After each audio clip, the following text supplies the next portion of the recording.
What's up guys, it's your Money Cat. In this video, we're going to talk about how you can easily retire with $2 million with just simple planning.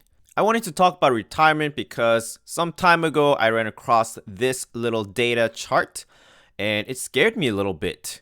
This was a survey asking people how much money they have for retirement separated by their age group. So if we take a look at overall numbers, 32%. Basically, 1 out of every 3 people said they have less than $50,000 saved for their retirement.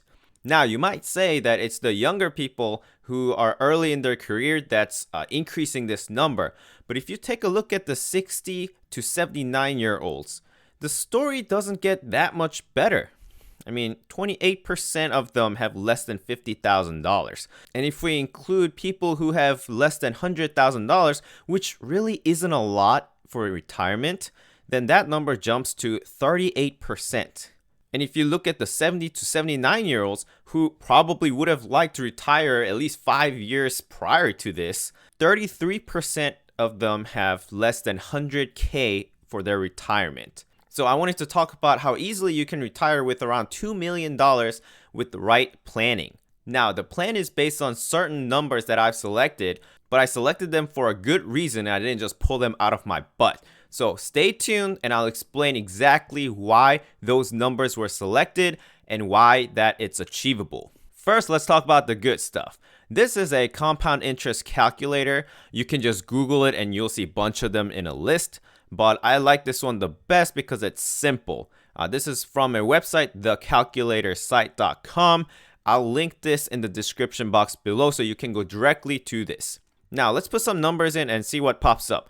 I will explain why I chose these specific numbers afterwards. So for initial balance of our portfolio, our retirement portfolio, we're going to start with 0 because we're starting from scratch. Interest rate, we're going to have 10% annually. I'll explain why. And we're going to aim for 30 years. Compound is done yearly. And we are going to add $1,000 every month. And we'll calculate that. And voila, we come away with little over $2 million at the end of the 30 years. Feel free to play around with these numbers, but the most important number here is the number of years. If we just take off 5 years from here and enter 25, then our portfolio ends up only $1.2 million instead of $2 million.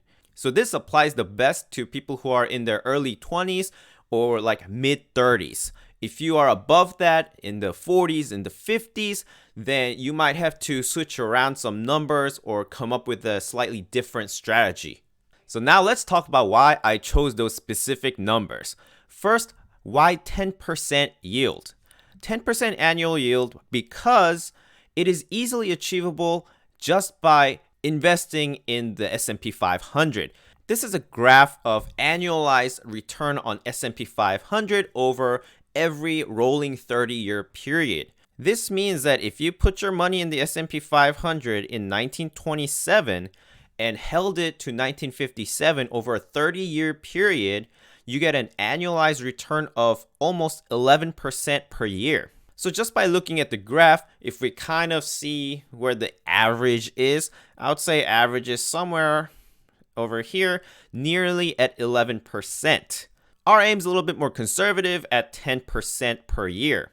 They also sorted the data differently to see if that changes anything. So they just divided it into 3 30-year chunks of periods. And from 1926 to 1956, it was annualized return of 10.77%.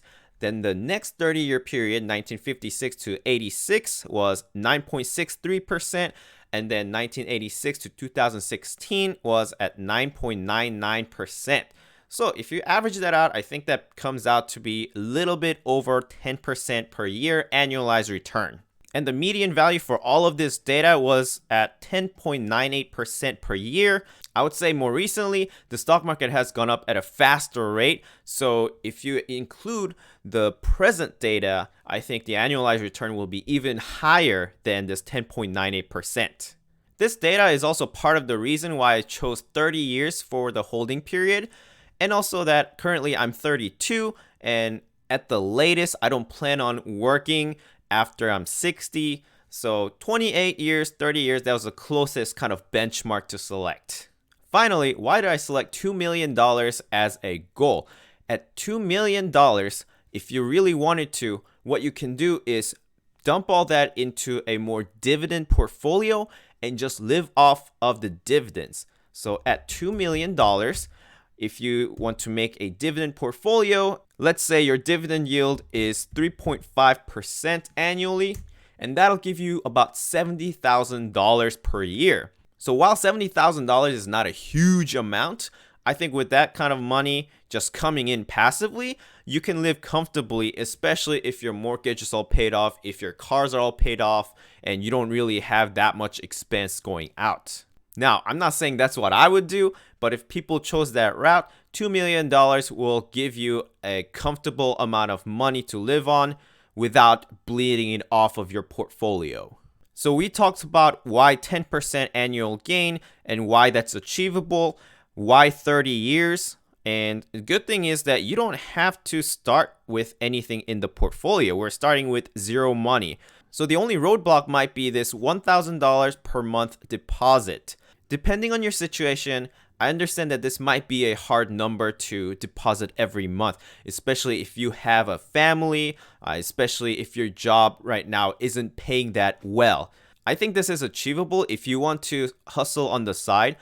Over the summer, I did some garage sale flipping, and by third month, I was able to achieve $1,000 profit. And there are many other ways that you can make some side money that you can add to your monthly deposit. But if your situation just does not allow you to do any side hustle, any other way to make money, which I totally understand, then just decrease this by half, just $500 a month, and you'll still come up with little over $1 million by end of this. Not only that, if you're investing $500 a month, then over a year, you're investing $6,000. And that happens to be this year's contribution limit for Roth IRA. Your portfolio in your Roth IRA is non-taxable when you take it out. So if this is in your Roth IRA account, then when you're able to finally take it out, then all of this money will be 100% yours. It is not taxed at all. Various retirement accounts have their own rules and specifications, so please consult your CPAs and/or financial advisors for Roth IRAs or any other retirement accounts. Thank you so much for watching, guys. I appreciate your support. Please like the video and subscribe to the channel if you haven't already, and I'll see you next time.